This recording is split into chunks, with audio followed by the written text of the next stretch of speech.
think that at this point, we're really going to need to get on the same page about history and herstory, right?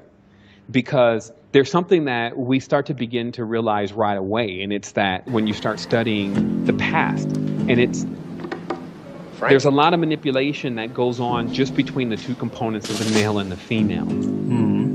Because there's always an agenda to make one seem to be worse than the other. There's the judging. There's a meeting tonight. We'll be at this address, 11 o'clock. Watch out no one follows you. The world needs a wake-up call. We're gonna phone it in. When X is used as a shortened form meaning Christmas, it actually means to celebrate the feast of Nimrod. Here comes X! X is for Xmas. Xmas. X is the 24th letter of the alphabet. In gematria, X equals 6. The triple X equals 666.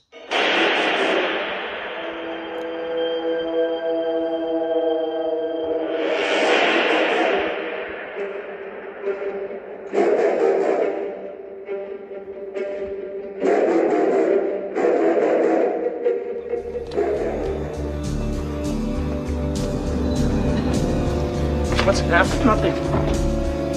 Just tell me what's happening. We're remodeling. No, you're not. What are those people doing? What about business? It's fun of you, Peter. Don't tell me what's happening. I'll report you. The principle is you're giving your life into hands of people who are known mass murderers. The Masonic lodges have engineered the deaths of hundreds of millions of people. These are people that make Adolf Hitler look like an altar boy. I think Adolf Hitler was an altar boy. But these people are extremely evil. Don't trust them with anything.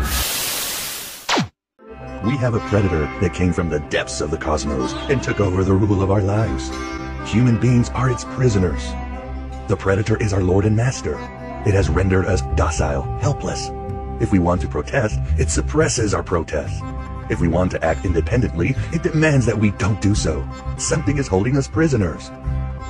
They took us over because we are food for them, and they squeeze us mercilessly because we are their substance. Just as we rear chickens in the chicken coops, the predators rear us in human coops, humaneros. Their food is always available to them. Sorcerers believe that the predators have given us our systems of belief, our ideas of good and evil, our social mores. They are the ones who set up our hopes and expectations and dreams of success or failure. They have given us covetousness, greed, and cowardice. It is the predators who make us complacent, routinary, and egomaniacal.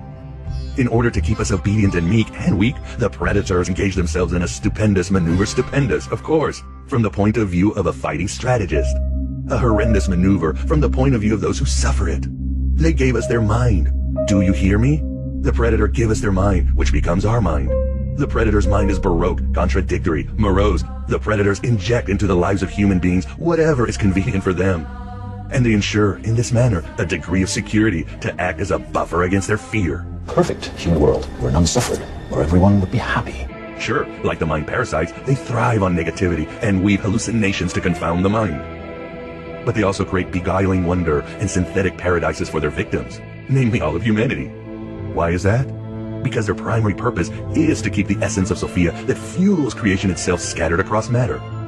We are that scattered essence, the divine spark, kept in a state of ignorance from this truth via both negative and positive machinations. Ignorance is the ultimate goal, the essence of Sophia the ultimate prize. The Archons like us to love our smartphones as much as they want us to be afraid to take up a new hobby that might improve our lives. Our impulses are being redirected. We are living in an artificially induced state of consciousness that resembles sleep. They have made us indifferent to ourselves, to others. We are focused only on our own gain. That epigenetic plasma enveloping our souls that forces all of our bad decisions and, yes, even bad thoughts. Choice is an illusion created between those with power and those without. Furthermore, madness is the consort of the demiurge, as well as the mother of all the Archons, and she demands worship as much as Yaldi. These predators are real, and here we are, at the end of the world, now fighting mind parasites, along with egregores, Archons, and alien robots named Pandora. The Empire never ended, and neither have the voices in my head.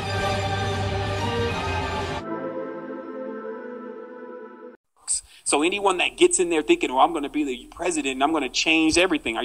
Maybe you're deluded, because this is all a part of a specific system. And this system traces back for thousands of years of dominion over human beings and enslavement of human beings, because kings need slaves. That's what they do. They're slavers. So whether they're galactic slavers or on planet slavers, it's the same thing, because you become a slave to someone else's consciousness, to someone else's ideas. So this stuff has traced back all the way since the Norse kings. Now, the Norse king saying is ho, ho, ho. Okay, check it. Ho, ho, ho is a shepherd's call to rally the sheep.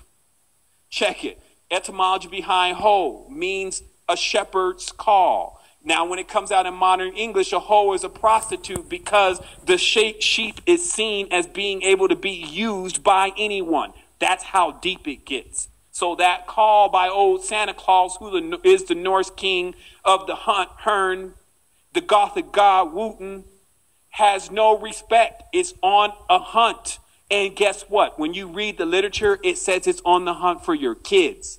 That it will actually try to steal your kid's soul in their sleep.